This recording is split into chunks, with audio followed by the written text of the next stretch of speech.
นาราคันธามิกาภาโรตาเทวุตา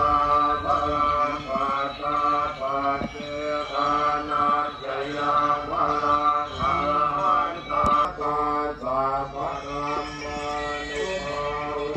นะสัทธาโสติภวันตุเต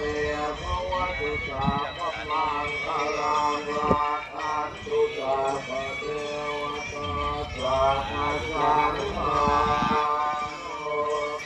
อาเวนะสัทธาโสติภวันตุเต ตั้งใจอธิษฐานพร้อมกันนะ ขอเดชะตั้งจิตอธิษฐานสำเร็จแด่ทุกท่านโดยพลันเทิน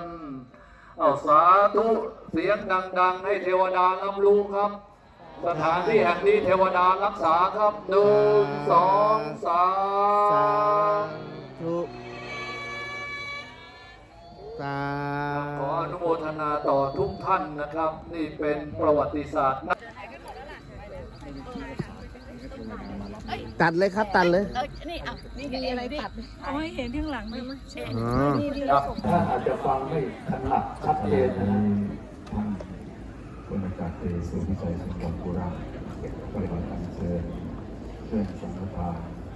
ถวายท่านอาจารย์พระมหาวีระธรรม